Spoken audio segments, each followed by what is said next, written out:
오늘 말씀의 제목을 한번 따라 하시겠습니까? 실패를 딛고 믿음에 성공한 아브라함. 실패를 딛고 믿음에 성공한 아브라함. 이런 제목으로 말씀을 나누기를 원합니다. 들어간 첫 번째 질문으로 제가 인물 퀴즈를 하나 준비했는데요, 혹시 이 사람은 누군지 아시겠습니까? 누굴까요? 안다. 아까 2부 때 물어봤더니 성가대원 중에서 한 사람이 거기 딱 들더라고요. 저도 깜짝 놀랐어요. 저도 만약에 갑자기 이 사진을 들이밀고 누군지 아느냐고 물었으면 저도 대답하기 어렸을 것 같은데, 그러나 의외로 쉬운 사람입니다. 이 사람은 토마스 에디슨입니다. 기억하십니까? 토마스 에디슨은 우리 초등학교 교과서부터 아는 사람이죠. 두 번째 질문, 이 사람은 어느 나라 왕일까요? 별명이 왕인데 어느 나라 왕일까요? 발명나라 왕입니다. 그래서 발명왕 에디슨이라고 말합니다. 그럼 세 번째 질문, 이 사람이 말했던 유명한 명언을 기억하십니까? 발명왕 에디슨이 이런 말을 했죠. 실패는 바느질의 어머니, 실패는 성공의 어머니라고 말했습니다. 실제로 이 사람은 무수히 많은 실패를 겪었습니다. 자료를 찾아봤더니 전구를 만날 때 그 필라멘트를 전구를 통해서 빛이 나오도록 성공하는데 1999번을 실패했다고 합니다. 그리고 2000번 만에 필라멘트에 빛이 나오도록 만들었답니다. 자, 이렇게 성공하고 나니까 이제 전구를 만들어야 되겠죠. 그 전구를 만들어서 방 안으로 빛이 들어오게 만드는 이 전구를 만들기 위해서 무려 19,999번을 실패했다고 합니다. 2만 번째 성공했다고 합니다. 약간 숫자가 조작된 느낌이 없진 않아요. 2000번 만에, 2만 번 만에. 그러나 중요한 것은 엄청난 실패를 딛고 나서 마침내 발명왕 에디슨 전구를 만들어냅니다. 그 사람은 이런 말을 하죠. 나는 실패한 것은 아니다. 실패가 무기력한 것도 아니고 무의미한 것도 아니다. 그 실패는 성공을 만들기 위한 과정이었을 뿐이다. 실패를 무의미하다고 말하지 않습니다. 여러 가지 길을 찾아가다 보니까 아닌 길을 건너갔고, 아닌 길들을 다 헤치다 보니까 마침내 옳은 길을 발견했다는 거예요. 맞는 말이죠. 안 되는 길을 막 찾다가 결국 되는 길을 찾았다는 것입니다. 안 되는 길이 없으면 되는 길을 못 찾았다는 거죠. 그러니까 실패를 성공의 어머니라고 말할 만한 겁니다. 여러분, 신앙생활도 마찬가지입니다. 저와 여러분 이제껏 살면서 무수히 많은 실패를 했습니다. 실패를 한 번도 안 했다고 말할 사람은 아무도 없습니다. 넘어지고 깨어지고 엎어져 봤을 거 아닙니다. 때로 시험에도 들고 무기력하게 무너져 보기도 했을 것 아닙니까? 그러나 기억하십시오. 그럼에도 불구하고 포기하지 아니하고 다시 일어나서 옳은 길을 찾아서 또 일어서게 되면 그 사람은 그 실패했던 것이 무의미한 것이 아니라 오히려 옳은 길을 설 수 있는 성공의 어머니가 되게 만드는 귀한 축복이 되어질 줄로 믿습니다. 오늘 성경 속에 믿음의 조상 아브라함이 그렇습니다. 아브라함이 하루아침에 믿음의 조상으로 뿅 하고 태어나지 않았습니다. 그도 많이 실패했습니다. 그러나 포기하지 아니하고 마침내 믿음의 테스트를 통과하고 놀랍게도 믿음의 조상이라고 하는 합격증을 얻게 된 것입니다. 오늘 시간 말씀을 함께 나눌 때에 우리 성도들 가운데에 무수히 많은 실패의 아픔도 있고, 현재도 실패하고 넘어지고 혹시 서러워하고 힘들어하고 낙심할 수 있는 그 심령을 향하여 괜찮아, 다시 시작해보자, 일어나보자, 용기 내보자, 하나님께서 만들어가는 그 길의 마지막 축복의 주인공이 되는 이 놀라운 지름길 되시기를 주의 이름으로 축복합니다. 우리는 첫 번째로 아브라함 믿음의 실패한 모습을 한번 찾아보겠습니다. 아브라함은 사실상 하나님께서 원하는 것이 아닌 애굽으로 내려가는 실패를 경험했습니다. 창세기 12장 1절로 4절을 보겠습니다. 창세기 12장 1절로 4절에 보면 하나님은 아브라함에게 믿음에 성공하는 방법을 가르쳐 주셨습니다. 야훼께서 아브라함에게 이르시되 너는 너희 고향과 친척과 아버지 집을 떠나서 내가 내게 보여줄 땅으로 어떻게 해라? 가라. 여러분, 성경 속에 하나님의 축복의 길은 아주 단순합니다. 나와 같이 가자. 한번 따라 하실까요? 나와 같이 가자. 다른 말로 말하면 나의 말씀대로 순종하고 따라와라. 성경은 아주 단순합니다. 아주 66권이 있어도 딱 하나, 하나님은 나와 같이 가자는 것입니다. 어떻게 같이 갈까요? 하나님의 말씀으로 따라오라는 것입니다. 아브라함에도 동일하게 말했습니다. 내가 내게 지시하는 땅으로, 보여주는 땅으로 가라. 같이 가자는 얘기입니다. 자, 그랬더니 그 다음 절에 보면 내가 너를 큰 민족을 이루고 내게 복을 주어 내 이름을 창대하게 하리니 너는 복이 될 것이다. 재수와 운이 좋아서 복이 되지 않습니다. 어떻게 하면? 내가 지시하는 곳으로 함께 가면, 순종하면 너의 삶은 복이 된다? 복이 된다고 말했습니다. 기억하십시오. 복은 요행과 재수가 아닙니다. 우연히 오다 가다 얻어 걸리는 것이 아닙니다. 반드시 하나님께서 말씀하시는 그 길을 동행할 때 그 삶은 뭐가 될까요? 복 있는 삶이 되는 것입니다. 자, 그 다음 절을 보겠습니다. 너를 축복한 자에게 내가 복을 내리고 너를 저주한 내가 저주하리니 땅의 모든 족속이 너로 말미암아 무엇을 얻을 것이다? 복을 얻을 것이다. 복은 우연과 재수가 아닙니다. 오다 가다 걸리는 것 절대로 아닙니다. 하나님 말씀을 따라 순종하고 같이 갈 때 비로소 복 있는 삶이 되는 겁니다. 자, 그런데 10절 이하를 바라보면 안타깝게도 갑자기 어떤 문제가 생깁니다. 따라갔는데 그 땅에 뭐가 들었을까요? 기근이 들어왔습니다. 삶을 살다 보면 예상치 않게 기근이 다가올 때가 있습니다. 사업이 안 될 때도 있고, 직장이 어려울 때도 있고, 인간관계가 상처 입을 때도 있고, 유혹에 빠질 때도 있고, 무너질 때도 있습니다. 내 삶에 원치 않은 이런 문제가 다가왔을 때 어떻게 할까요? 오늘 저와 여러분에게 아브라함은 샘플이 됩니다. 아브라함도 그런 문제가 다가왔습니다. 그때 이런 선택을 합니다. 아브라함이 애굽에 내려 거류하려고 그리로 내려가 버립니다. 하나님은 여기 있으라고 말했는데 아브라함은 자기가 가고 싶은 곳으로 내려가 버렸습니다. 여러분 생각하십시오. 믿음이란 뭐냐? 선택입니다. 한번 따라 하실까요? 믿음은 선택이다. 자, 내가 어떤 문제가 다가왔을 때, 어떤 상황이 다가왔을 때 어떻게 선택할 것이냐? 이게 믿음이에요. 그 사람 믿음이 좋다는 것은 다른 게 아닙니다. 올바른 선택을 했다는 것입니다. 그 사람 믿음이 약했어, 시험에 들었어. 이유는 뭘까요? 선택이 잘못됐다는 것입니다. 그런데 그 선택은 어떤 일이 벌어질까요? 선택은 항상 결과를 책임져야 됩니다. 한번 따라하세요. 결과를 책임져야 된다. 선택에는 결과를 책임져야 됩니다. 결국 아브라함은 어떻게 됩니까? 그 땅의 기근이 심하였기 때문이다. 그가 애굽에 가까이 있을 때 그의 아내 사라에게 말하되 내가 알기에 그대는 아리따운 여인이라. 애굽 사람이 그대를 볼 때 이르기를 이는 그의 아내라 하여 나는 죽이고 그대는 살리리니 원하건대 그대는 나의 누이 동생이라고 해라. 혹시라도 자기 아내가 너무 이쁘기 때문에 자기 아내를 빼앗겨서 자기를 죽일까 봐 아브라함은 이런 꾀를 냅니다. 왜? 자기 인생은 이제 자기가 선택했기 때문에 자기가 책임져야 되거든요. 생각해낸 것이 뭘까요? 나를 뭐라고 불러라? 오빠라고 불러라. 한번 따라해 보실까요? 오빠. 오빠라는 단어는 이상하게 정의가 하는데 오빠. 같이 박현빈의 오빠 한번 믿어봐. 뭐 이랬을까? 어쩌면 이런 노래를 불렀을지도 모르겠어요.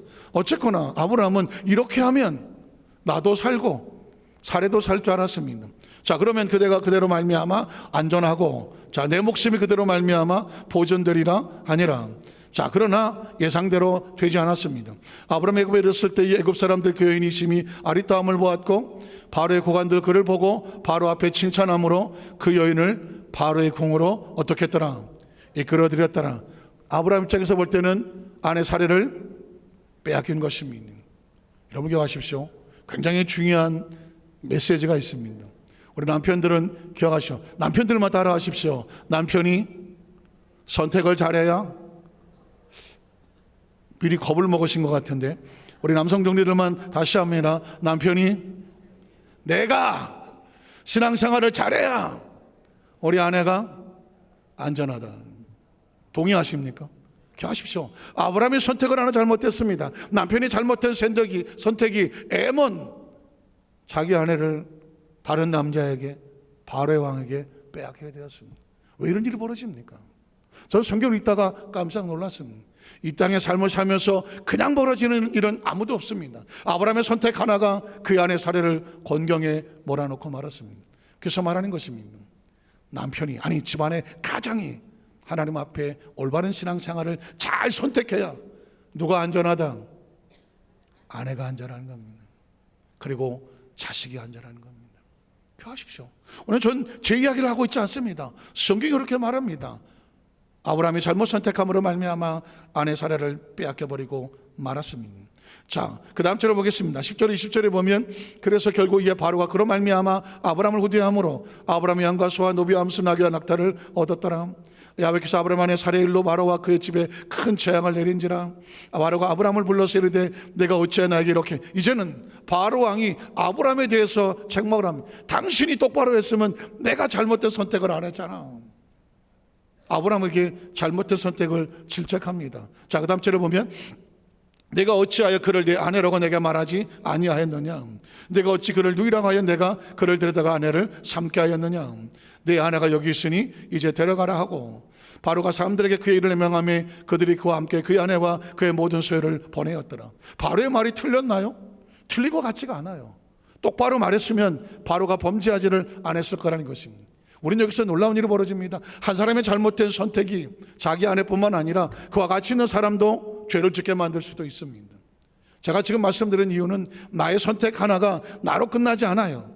나의 공동체와 나와 함께한 사람에게도 영향을 미칠 수 있다. 그러면 아내가 잘못 선택하면 어떨까요? 남편만 잘 선택하면 되지. 혹시 그렇게 될까요? 아닙니다.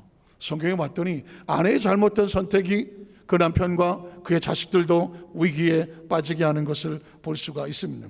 창세기 15장 1절로 4절을 보겠습니다. 이후 야훼의 말씀이 환상 중에 아브라함에게 임하여 이르시되 아브라함아 두려워하지 말라. 나는 내 방패요 너의 지극히 큰 상급이니라. 아브라함이 이르되 주 야훼 무엇을 내게 주시려 하나이까. 나는 자식이 없사오니 나의 상속자는 이 다메섹 사람 엘리에셀입니다. 아브라함이 또 이르되 주께서 내게 씨를 주지 아니하셨으니 내 집에 길린 자가 내 상속자가 될 것입니다. 야훼의 말씀이 그에게 임하여 이르시되 그 사람이 내 상속자가 아니다. 내 몸에서 날 자가 내 상속자가 될 것이다. 하나님께서 분명히 아브라함에게 자식을 주겠다고 말씀을 하셨습니다. 사라에게도 자식을 주겠다고 말씀하신 것과 같습니다. 자, 계속 읽어보겠습니다. 그를 이끌고 밖으로 나가 이르시되 하늘로 무뼈를 셀 수 있나 보라. 또 그에게 이르시되 네 자손이 이와 같을 것이다. 아브라함의 하나님은 어떻게 했습니까? 믿었습니다. 그랬더니 하나님이 야훼를 그의 의로 여기셨고 또 그에게 이르시되 나는 이 땅을 내게 주어 소유로 삼게 하려고 너를 갈대아인의 우리에서 이끌어낸 야훼 하나님이라고 말합니다. 여기까지는 퍼펙트합니다. 하나님은 자식을 주겠다고 말씀하셨고 아브라함은 믿고 따라갔으면 이 집은 잘 될 겁니다. 왜? 가장이 올바로 섰으니까. 그런데 말이죠, 얘기가 달라집니다. 그 다음 절에 16장 1절 4절을 보면 사건이 하나 벌어집니다. 사레가 갑자기 이상한 마음을 품습니다. 아브라함 안에 사레는 출산하지 못하였고 그에게 한 요정이 있으니 애굽 사람의 이름은 하갈이란. 사레가 아브라함에게 이렇게 말합니다. 야훼께서 내 출산을 허락하지 아니하셨으니 원하건대 누구에게로 들어가라? 내 여종에게로 들어가라. 이건 하나님의 뜻이 아닙니다. 사레가 갑자기 이상한 생각을 하고 아브라함에게 종용을 하는 것입니다. 그리고 설득합니다. 내가 그로 말미암아 자녀를 얻을까 하노라 하며 아브라함이 사레의 말을 들어야 됩니까? 듣지 말아야 됩니까? 우리 남편들만 따라합니다. 아내가 혹시 아무도 안 따라하시네. 아내가 혹시 잘못된 선택을 요구하더라도 절대로 하나님 말씀이 아니면 들어야 된다, 듣지 말아야 된다. 근데 이걸 왜 여성 동지들이 크게 말하는 거예요? 아브라함은 사레의 말을 안 들으니라 해야 되잖아요. 그런데 아브라함이 내내 말을 안 듣다가 사레의 말을 들으니라 공모가 되고 말았습니다. 자, 그럼 어떤 일이 벌어질까요? 여러분 보십시오. 인생은 심은 대로 거둡니다. 신앙 안에도 마찬가지입니다. 잘못 심은 것 절대로 좋은 결과 얻을 수 없습니다. 기억하십시오. 자, 잘못 심어집니다. 어떤 일이 벌어질까요? 자, 그 다음 절 보겠습니다. 아브라함 안에 사레가 그 여종 애굽 사람 하갈을 데려다가 그 남편 아브라함의 첩으로 주었습니까? 잘 되겠습니까? 아브라함이 가나안 땅에 거주한 지 10년이 후가 지났습니다. 자, 아브라함이 하갈과 동침하였습니다. 하갈이 임신함에 그가 자기에게 임신함을 알고 그 여종을 멸시하기 시작했습니다. 하갈에 보십시오. 임신하고 나니까 그 여주인을 존경하겠습니까? 아닙니다. 이게 누구의 잘못입니까? 하갈의 잘못인가요? 아닙니다. 결과 나중에 어떤 일이 벌어집니까? 하갈이 아들을 낳습니다. 그 아들의 이름이 이스마엘입니다. 지금 이스라엘의 조상입니다. 나중에 이삭이 또 생산하게 됩니다. 사례를 통해서 이삭이 낳습니다. 성경에 보면 뭐라고 말하는지 아십니까? 이스마엘이 이삭을 조롱하고 그리고 못 살게 울었다고 말하고 있습니다. 기억하십시오. 이삭은 무슨 죄가 있습니까? 무슨 죄가 있어서 이스마엘에게 조롱당하고 구박을 당합니까? 누구 때문입니까? 사레 때문입니다. 사레가 잘못 선택하여 남편 아브라함이 같은 잘못을 동조하게 됐고, 그래서 약속의 땅에 태어난 이삭이 안타깝지만 자 이스마엘에게 조롱당하는 존재로 전락해버립니다. 무엇이 잘못됐습니까? 첫 단추가 잘못된 것입니다. 기억하십시오. 제가 여러분에게 말했습니다. 남편이 신앙생활을 잘해야 아내가 안전합니다. 이삭이 아멘을 안 하시는, 잘 안 들리십니까? 다시 합니다. 남편이 신앙생활을 잘해야 아내가 안전하다는, 확실합니까? 그런데 여기서 이 성가대에서 아내들만 아멘을 하는 듯한, 아내가 신앙생활을 잘해야 남편이 다른 길을 안 갑니다. 부모가 신앙생활을 잘해야 내 자식이 조롱을 당하지 않습니다. 기억하십시오. 부모가 신앙생활을 잘해야 정말 이삭 같은 내 자식이 세상에 조롱당하지 아니하십니다. 하나님께서 그 자녀를 통해서 하시고 왔던 일을 마음껏 할 수가 있습니다. 제가 좀 더 충격적인 예를 하겠습니다. 여러분, 지금 현재의 나는 누가 만들었습니까? 그런 생각 해보셨습니까? 지금의 현재의 나, 여러분 각자 지금 연세 나이에 맞게끔 나는 지금 누가 만들었을까? 누가 만들었을까요? 과거의 내가 현재의 나를 만들었습니다. 한번 따라 하실까요? 과거의 내가 현재의 나를 만들었다. 여러분 보십시오. 과거의 내가 없이 현재의 내가 있나요? 생각해 보십시오. 여러분의 유년 시절 10대, 20대, 30대, 40대, 50대, 60대, 또 더 연세가 드신 분은 70대, 80대, 그 지나간 과거의 내가 현재의 내 모습을 만든 겁니다. 지금 이 자리 예배를 지키고 있는 여러분은 정말 소중한 지나간 과거를 갖고 있는 겁니다. 아프고 힘들고 실패하고 낙심하고 병들고 무너지고 있었던 지나간 과거 있었다고 할지라도 일어섰기 때문에 이 자리에 있는 겁니다. 지나간 과거가 우리를 지켜주었기 때문에 지금 현재의 예배자가 되어 있는 겁니다. 만에 하나 10대에 무너졌다면, 20대에 무너졌다면, 30대에 무너졌다면, 40대, 50대에 아니 지난 일주일 전에 내가 무너졌다면, 일주일 전에 내 모습이 세상에 무너졌다면 지금의 내 모습은 없는 겁니다. 지금 이 자리에 없단 말입니다. 아니 어저께 무너진 사람이 있다면 오늘 이 자리에 없는 겁니다. 굉장히 정신 바짝 차려야 될 메시지죠. 묻습니다. 여러분의 미래는 누가 만들까요? 여러분의 미래는 누가 만들어요? 현재의 내가 만듭니다. 기억하십시오. 현재의 내가 미래의 나를 만든다. 이해가 잘 안 되시죠? 여러분의 미래를 생각해 본 적이 있으신가요? 여러분이 지금 50입니다. 자, 60대의 내 모습을 상상해 본 적이 있은가요? 70대의 내 모습 생각해 본 적이 있나요? 뒤집어 말하면 그 여러분이 50대예요. 60대의 내가 여러분의 50대의 나를 향하여서 제발 10년 동안 잘 살아달라, 60대의 내 모습을 네가 잘 만들어달라 하고 외치는 미래의 내 모습의 그 부르짖음을 기억하십니다. 미래의 내 모습은 두려워 떨고 있지 않을까요? 현재의 내가 혹시라도 잘못 갈까봐, 무너질까봐, 더러워질까봐 이런 두려워하고 있지 않을까요? 제가 그전에 한번 이런 간증을 드렸습니다. 35세 제가 여교순복음교회에서 조목사님 비설장을 마치고 온당교회 담임 목사를 했습니다. 제가 부족해서 더 공부를 해야 되겠다, 연대신합대학원에 가서 상담학을 공부하고 있었습니다. 목사님들이 한 60-70명 같이 모여서 공부를 합니다. 근데 수업 시간이 딱 됐습니다. 그래서 어떤 목사님에게, 보통 수업 시간에 그렇지 않습니까? 우리 목사님 일어나서 기도 한번 해주십시오. 수업 시간에서 기도하는 겁니다. 뭐 길어봤자 2-3분도 안 되는 시간이죠. 기도하려고 눈을 감았습니다. 그런데 그 순간 저도 모르게 눈물이 확 쏟아집니다. 왜냐하면 지금 이 자리는 연대연합신학대학원 강당이에요. 그리고 다 목사님들이 같이 공부한 사람. 그런데 제 머릿속에는 시간을 초월해서 제 지나간 과거를 향해 갔습니다. 고등학교 2학년 때 다른 친구들 다 수학여행을 다 갔는데 수학여행을 못 가는 한 20-30명 아이들이 한 반에 모여서 하루 종일 자습을 시키는, 한 2박 3일 정도, 3박 4일 정도 자습을 시키는 거예요. 그러니까 등록금 수학여행 갈 수 있는 돈이 못 낸 거예요. 그래서 저는 부모님한테 말도 못했어요. 수학여행 간다는 말도 못하고 그냥 자습하지 자습 시간에 있었습니다. 저는 그때 당시 제가 슬펐다고 생각하지 않아요. 그런데 나이 35이 넘어서 제 18살짜리로 지나간 과거로 돌아갑니다.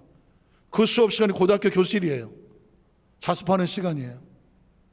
제가 제 모습을 보니까 머리는 스포츠를 깎고 앉았고 교복 입고 앉았는데 가만히 뒤에 가서 보니까 울고 있더라고요. 훌쩍훌쩍하며 울고 있더라고요. 내 지나간 16살짜리 고등학교 영락생이 그 자식 그 교실에서 울고 있었어요. 저는 운다고 생각을 안 했는데 내 지나간 과거의 모습을 보니까 울고 있더라고요. 힘들었겠죠. 수강대학 가고 싶었겠죠. 못 가는 자신의 모습이 아팠겠죠. 아닌 척하고 앉아 있었지만 이 아이는 울고 있더라고요. 그 모습을 보는데 제 눈에서 눈물이 팍 쏟아지고 뒤에 가서 내 지나간 18살 내 고등학교 2학년 아이를 끌어안습니다. 그런데 울컥 눈물이 나면서 마음에 고마운 마음이 들더라고요. 고마워, 고맙다. 제가 제 이름을 부르는 거예요. 유민아 고마워.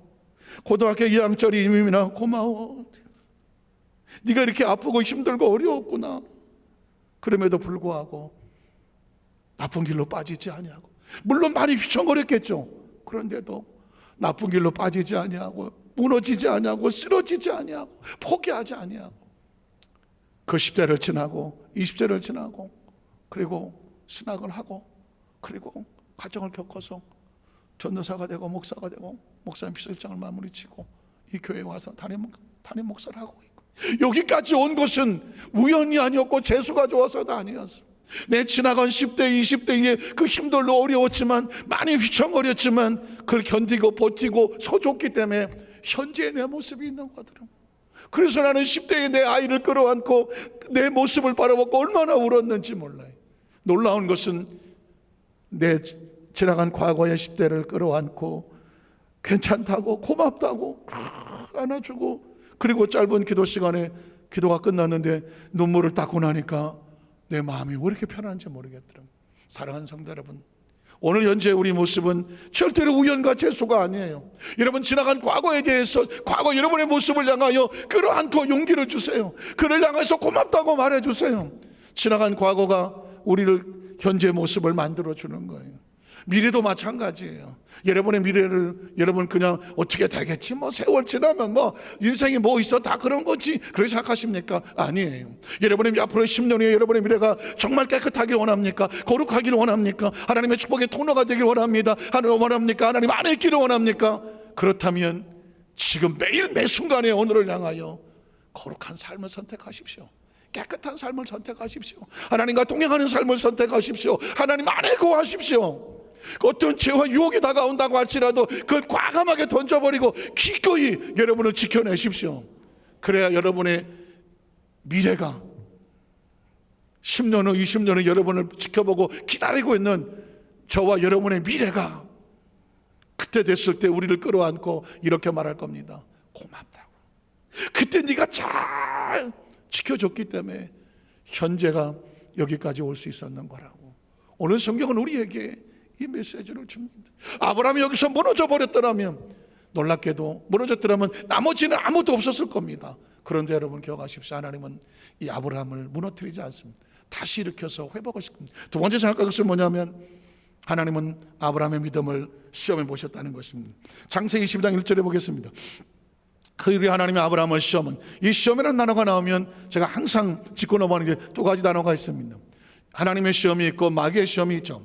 하나님은 시험한다고 했을 때 영어로 테스트를 씁니다. 테스트라고 하는 것은 무너뜨리려고 하는 것이 아니라 잘 점검을 해서 그 다음 단계로 나가게 하려고 하는 그런 시험을 테스트라고 말합니다.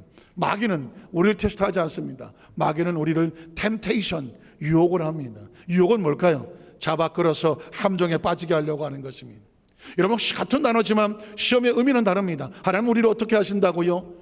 잘 점검해서 무장시켜서 올리려고 하는 것이 시험이에요. 하나님은 아브라함을 테스트합니다. 그를 부르시되 아브라함아 하시니, 자 시험 문제가 나옵니다. 그 아이를 내가 여기 있나이다. 2절에 보니까 야훼께서 이르되 내 아들 내 사랑하는 독자 이삭을 데리고 모리아 땅으로 가서 내가 내게 일러주는 안산 거기서 그를 번제로 드리라. 덜커덕 시험 문제가 나왔습니다. 자, 시험 문제는 어떻게 정답을 쓸 것이냐, 이게 중요하죠. 믿음은 딴 게 아닙니다. 선택이라고 말했습니다. 시험에 대접하는 것도 마찬가지죠. 내가 어떤 선택을 할 것이냐. 자, 그런데 아브라함만 시험하지는 않으셨습니다. 요셉을 시험하기도 했습니다. 창세기 39장 7절로 9절에 보면 그 후에 그의 주인의 아내가, 자, 보디발 장군의 아내가 요셉에게 눈짓을 하면서 동침하기를 정함이니 요셉에게는 청천벽력 같은 사건이 벌어졌습니다. 요셉은 태어난 지 얼마 안 돼서 그의 어머니를 잃었습니다. 자라는 과정 속에서 엄마라고 불러본 기억이 없습니다. 오히려 의붓 엄마들만 있었기 때문에 핍박을 받고 자랐습니다. 어린 동생을 하나 데리고 자랐습니다. 그는 아버지의 사랑을 갈구했습니다. 아버지의 사랑을 받던 이 요셉의 17살의 형들에 의해서 노예로 팔렸습니다. 애굽에 내려갔습니다. 남의 집살이를 하고 있습니다. 어느덧 나이가 20대가 넘어갔습니다. 여러분 보십시오. 엄마라고 불러본 기억이 없는, 죄송한 얘기지만 엄마 품을 늘 갈구하고 있는, 이제 20대가 넘어섰습니다. 혈기방장한 청년입니다. 이성의 유혹이 가장 예민할 때입니다. 누군가의 따뜻한 말 한마디에 쉽게 넘어갈 수 있는 그런 상황이었습니다.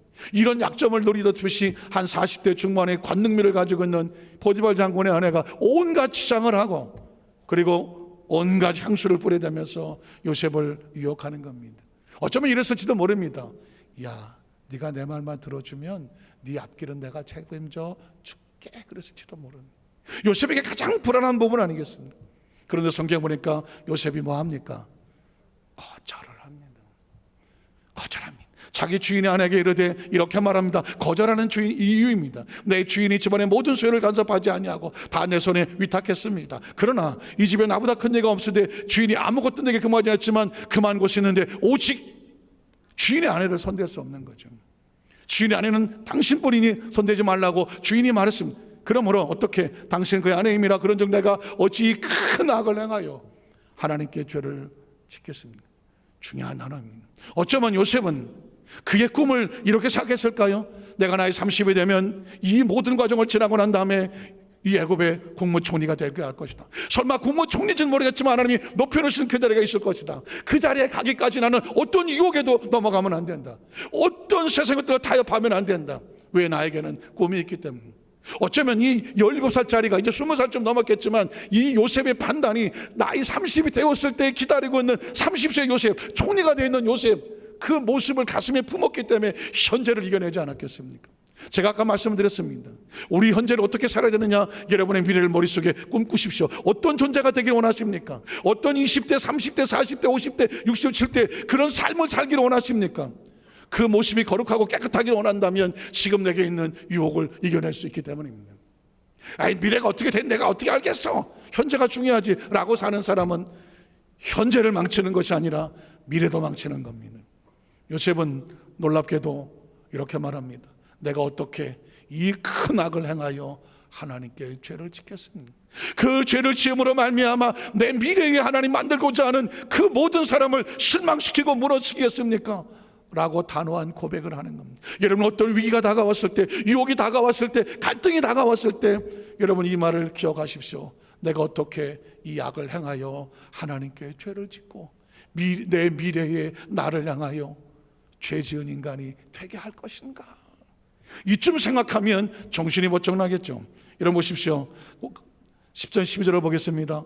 여인이 날마다 요셉에게 칭합니다. 그럼에도 불구하고 이 여인은 요셉을 포기하지 않습니다. 그랬더니 요셉이 듣지도 아니하며 동침하지 아니할 뿐더러 함께 있지도 아니하더라. 그러할 때 요셉이 그 일을 하러 가 그 집에 들어갔더니 그 집 사람도 하나도 거기에 없었더라. 그 여인이 그의 옷을 잡고 이르되 나와 동침하자 작정하고 덤벼들었습니다. 그러나 요셉이 자기 옷을 그의 여인의 손에 버려두고 밖으로 뛰어나가 버리고 말았습니다. 여러분, 이건 선택입니다. 이 선택 하나가 요셉의 미래를 마침내 하나님께서 국무총리를 세게 하시는 그런 축복의 발판이 된 줄로 믿습니다. 신명기 8장 1절로 4절에 보면 이스라엘 백성들을 시험하면서 하나님의 마음을 고백합니다. 내가 오늘 명하는 그 모든 명령을 너희는 지켜 행하라. 그러면 너희가 살고 번성하고. 제가 아까 말씀드렸습니다. 하나님께서 원하시는 것은 딱 하나예요. 나와 같이 가자. 내 말씀 안에 거하자. 그러면 하나님 안에 말씀 안에 거하면 네가 살고 번성하고 야훼께서 너희 조상들의 맹세한 땅에 들 것을 차지하게 하겠다고 말씀하셨습니다. 계속 성경은 이어집니다. 네 하나님 야훼께서 그럼에도 불구하고 이 40년 동안에 내게 어디를 걷게 하셨습니까? 광야 길을 걷게 하셨습니다. 광야는 서럽고 힘들고 외롭고 쓸쓸하고 고통스러운 실패처럼 보입니다. 그러나 기억하십시오. 이런 너를 낮추시며 너를 시험하사, 이 시험은 테스트입니다. 내 마음이 어떠한지, 그 명령을 지키는지 지키지 않는지를 뭐 하고 싶어 하신다? 알고 싶어 하신다. 한번 따라 하실게요. 하나님은 내가 하나님을 전심으로 믿고 따르는지 알고 싶어 하신다. 매일매일 신앙생활은 그런 겁니다. 예배는 그런 겁니다. 하나님, 오늘도 예배자로 이 자리에 섰습니다. 이 자리 나오기까지 여러분 얼마나 많이 힘든 일이 있었겠어요. 그럼에도 불구하고 난 내 마음을 하나님께 보여드려야 돼. 예배는 그런 겁니다. 기도는 그런 겁니다. 신앙은 그런 겁니다. 선택은 그런 겁니다. 헌신은 그런 겁니다. 내가 네 마음을 알지. 항상 하나님 앞에 마음이 있는 겁니다. 그래서 그 다음 절에 보면 어떻습니까? 너를 낮추시며 너를 줄이게 하시며 또 너도 알지 못하면 네 조상도 알지 못하겠던 만나를 내게 먹이신 이유가 있는데, 이건 사람이 무엇으로만 살지 않는다, 너로만 사는 거 아니다. 하나님에서 나오는 말씀으로 사는 자들에게 알게 하려 하심이라니. 하나님은 매일 우리에게 말합니다. 40년 동안은 내 의복이 에어지지 아니하였고 내 발이 부르트지 아니하였다. 이 말은 하나님께서 우리가 아무리 힘들고 어려운 곳에 있다고 할지라도 하나님께서 한 번도 우리를 포기한 적이 없었어요. 등한시한 적이 없고, 환경과 여건이 아무리 힘들어도 하나님은 그 가운데서 얼마나 잘 견뎌낸지를 눈여겨보고 계셨습니다. 한번 따라 하실까요? 여전히 지금도 나를 눈여겨보시는 하나님. 사실 이 땅의 삶을 사는 건요, 매일매일 하나님이 우리를 테스트하는 겁니다. 이런 상황에서 네가 어떤 마음을 가질래? 이런 상황에서 어떤 마음을 가질래? 이런 상황 어떤 마음을 가질래? 그럼에도 불구하고 여전히 네가 나를 믿고 따라와 줄래? 하나님은 마음을 확인하려고 합니다. 혹시 여러분 TV에 그런 장면을 보셨습니까? 어떤 장인이 나와서, 도자기를 굽는 장인이 나와서 도자기를 굽는 거예요. 방송국 PD가 이제 따라다니면서 과정을 하는데, 제가 그 과정을 보면서 저거 왜 저렇게 하지? 하고 조금 마음에 좀 껄쩍지근한 게 있었습니다. 왜냐하면 그 엄청난 도자기를 굽는 과정이 뭐 이렇게 있다고 치면 이 보통 만든 게 아니잖아요. 뭐 굴러서 짓고 뭐 만들고 해서 불 속에 뭐 1400, 1500 해갖고 뭐 온도 따지고 해갖고 잘 나와서 굽고 뭐 유약을 바르고 이렇게 봐요. 진짜 잘 만들었어요. 그런데 이렇게 보다가 이건 아니야. 어디 갔어? 망치로 그냥 빡 쳐서 팍. 저는 저거 보다 말고 아이고 아까워라, 아이고 아까워라, 아이고 아까워라. 너무 아까운 거예요. 한 개, 두 개도 아니에요. 아이고, 그 그냥 나 하나 주지 그거. 아우. 그런데 그 사람 뭐라고 말합니까? 자기가 보는 기준에 맞지 않다는 겁니다. 약간의 유약이 밀렸다든가, 아니면 색감이 뭐 질감이 어쩌다든가, 뭐가 아래가 안 맞다든가, 하여튼 갖다 대는 핑계도 많아. 그래 놓고 이렇게 말합니다. 내 관인을 찍기에는 미달입니다. 그리고 가차없이 그냥 집어넣어. 저쪽에 보면 한 구덩이 묻어 있더라고. 저는 그때 굉장한 인사이트를 얻었습니다. 하나님께서 왜 우리를 낮추시나? 때로는 줄이게 하시나? 때로는 외롭게 하시나? 서럽게 하시나? 때로는 아무것도 없는 것처럼 보이게 하시나? 다른 거 하나도 없습니다. 그럼에도 불구하고 재수나 운이 아닌 네가 끝까지 나를 믿고 따라줄 수 있니? 우리 마음이 어떠한지를 알고 싶어 하는 거예요. 저는 간절하게 기도합니다. 저는 우리 여도수 만삭교회 성도는 반드시 하나님 안에서 복 있는 성도를 만들어야 되고요, 성공적인 성도를 만들어야 되고요, 여러분의 미래가 반드시 후회 없는 삶을 만들어야 될 책임이 저한테 있기에 간절히 기도합니다. 하나님, 우리 여도수 만삭교회 성도들은 하나님 보시기에 정말 기준에 합격하고 흡족할 만한 축복의 주인공들이 되게 하여 주시옵소서. 왜냐하면 그래야 그토록 눈물로 기도하고 약속했던 축복의 문이 열리기 때문입니다. 마지막 세 번째로 하나님께서 마지막 시험에 통과하여 약속의 축복을 받게 하는 아브라함의 모습입니다. 자, 창세기 22장 1절로 10절을 보면 아브라함이 시험지 답안을 씁니다. 여러분이 내가 하나님 앞에 신앙생활을 어떻게 해야 되지? 어떤 답안을 써야 되지? 궁금하시거든. 이 아브라함의 답안을 컨닝을 하십시오. 세상에 목사가 성도들한테 컨닝하라고 그러니까요. 이거는 컨닝하셔야 돼요. 아브라함의 답안을 반드시 카피하셨다가 컨닝하십시오. 자, 읽어봅니다. 그 일이 하나님이 아브라함을 시험하시려고 그를 부르시되 아브라함 하시니 그가 이르되 내가 여기 있나이다. 야훼께서 이르시되 네 아들 네 사랑하는 독자 이삭을 데리고 모리아 땅으로 가서 내가 일러주는 산 거기서 그를 번제로 드리라. 시험 문제죠. 자, 아브라함이 아침에 일어나 나귀 안장을 치우고 두 종과 그 여들 이삭을 데리고 번제에 쓸 나무를 쪼개가지고 떠나 하나님 자기 일러준 곳으로 가더니 제3일에 아브라함이 눈을 들어 그것을 멀리 바라본지라. 이 아브라함이 글씨가 나보다 빨리 가려고 그러네. 그렇지 않다. 내가 열심히 빨리 읽고 있는데 이 아브라함이 종들에게 이르되 너희는 나귀와 함께 여기서 기다리라. 내가 아이와 함께 저기 가서 예배하고 우리가 너희에게로 돌아오리라 하고, 자, 아브라함이 번제나무를 가져다가 그 아들 이삭에게 지우고 자기는 불과 칼을 손에 들고 두 사람이 동행하더니 이삭이 그 아버지 아브라함에게 말하 이르되 내 아버지 하니 그가 이르되 내 아들아 내가 여기 있노라. 이삭이 이르되 불과 나무는 있거니와 번제를 양은 어디 있습니까? 자, 여러분 기억하십시오. 아브라함이 답안지를 씁니다. 아브라함이 이르되 내 아들아 번제를 어린 양은 하나님이 자기를 위해서 친히 하십시오. 지금 무엇 때문에 두려워하십니까? 무엇이 힘이 드십니까? 무엇 때문에 서러워하십니까? 뭐가 안 됩니까? 무엇 때문에 여러분 마음에 답답해서 이게 왜 그렇지 하면서 의문을 품습니까? 누군가 묻거든 이 답안지를 갖다가 그대로 제출합시오. 아들아 걱정하지 말아요. 나를 염려하지 마십시오. 두려워하지 마십시오. 번제할 어린 양은 하나님이 자기를 위해서 친히 뭐 하실 겁니까? 준비하실 겁니다. 한번 따라하세요. 준비하시리라. 준비하시리라. 준비하시리라. 준비하시리라. 기억하십시오. 아브라함의 답은 이겁니다. 하나님이 준비하실 거다. 그 다음 절 읽어보겠습니다. 이 두 사람 함께 나아가서 하나님께 일러준 곳이 이른지라. 이 아브라함이 곳에 제단을 쌓고 나무를 버려놓고 그의 아들 이삭을 결박하여 제단 나무에 놓고 손을 내밀어 칼을 잡고 아들을 잡으려 했더니, 이제 11절 이하를 보면 하나님의 채점이 나옵니다. 이 답안이 과연 맞을까요? 야훼 사장 하늘에서부터 그를 불러 이르실 때 아브라함 알아보나 하신지라. 아브라함이 이르되 내가 여기 있나이다 하매 자자가 이르실 때 그에게 내 손을 대지 말라. 그에게 아무 일도 하지 말라. 내가 네 아들 내 독자까지도 내게 아끼지 아니었으니, 한번 따라하세요. 내가 이제야 네가 하나님을 경외하는 줄을 아노라. 이게 합격입니다. 다른 말로 말하면 합격입니다. 하나님 소리 알고 싶은 건 뭐예요? 네가 나를 그 상황 속에서도 끝까지 나를 경외하느냐.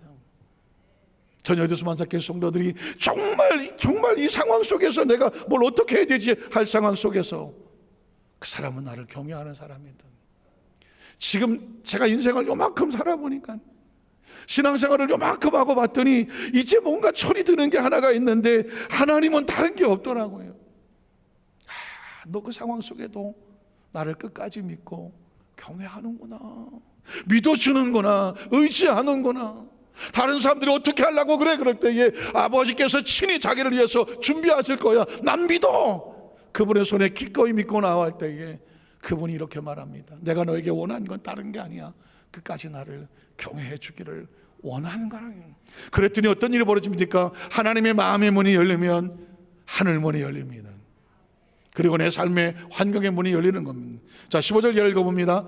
내가 네 아들 내 독자까지 내게 아끼지 아니하였으니 내가 이제야 내가 하나님을 경외하는 줄을 아노라. 아브라함이 눈을 들어 살펴보냐 수양이 뒤에 있는데 뿔이 수풀에 걸려 있는지라. 아브라함이 가서 그 순양을 가져다가 아들을 대신하여 번제로 드렸더라. 아브라함이 그 땅 이름을 야훼이라 하였으므로, 계속 이어갑니다. 오늘날까지 사람들이 이기를 야훼 손에서 뭐가 됩니까? 준비되리라 하더라. 15절 넘어갑니다. 야훼 사장 하늘에서부터 두 번째 아브라함을 불러 이르시되 야훼께서 이르시기를 내가 나를 가리켜 맹세하노니 내가 이같이 행하여 내 아들 내 독자도 아끼지 아니하였은즉 내가 내게 큰 복을 주고 내 씨가 크게 번성하여 하늘의 별과 같고 바닷가의 모래 같게 하리니 내 씨가 그 대적의 성문을 차지할 것이다. 내 씨로 말미암아 천하 만민이 복을 받으리니 이런 내가 나의 말을 뭐 했기 때문입니까? 준행하였기 때문이다 하셨다. 이게 바로 축복을 받는 비결이었습니다. 자, 말씀을 정리하면서 이런 질문이 생각날 거예요. 아니, 아브라함은 저렇게 했지만 난 뭘 어떻게 해야 됩니까? 우리도 아브라함처럼 뭐 자식을 갖다가 하나님께 제물을 드려야 됩니까? 이렇게 물을지도 모르겠습니다. 어떻게 적용을 할까요? 제가 여러분에게 다른 단어를 하나 가르쳐 드립니다. 한번 따라 하실까요? 자발성. 다른 말로 말하면 자원하는 심령. 자원하는 심령입니다. 여러분 보십시오. 이제까지 하나님께서 아브라함에게 지시했을 때 아브라함은 자기가 원하는 대로 갔습니다. 그때마다 방향을 다시 하나님 돌려놓았습니다. 마지막 시험은 아들을 드리라는 것이었습니다. 자, 어떻게 합니까? 혹시 여러분 서양 속담에 말을 호숫가까지 데려갈 수는 있다. 그러나 마시느냐 안 마시는 누구에게 달렸다? 말에게 달렸습니다. 그런 거 하죠. 내가 여기까지는 내가 해줄 수 있어. 네가 이걸 하느냐 안 하느냐 너한테 달렸어. 그때 스스로 선택하는 것을 자발성이라고 말합니다. 이스라엘 백성이 가나안 땅에 오기까지 출애굽은 누가 시켰습니까? 하나님이 시켰습니다. 홍해수는 누가 열었습니까? 하나님이 열었습니다. 만나와 메추리 누가 주었습니까? 하나님이 주셨습니다. 구름 기둥 불 기둥 누가 인도했습니까? 하나님이 인도했습니다.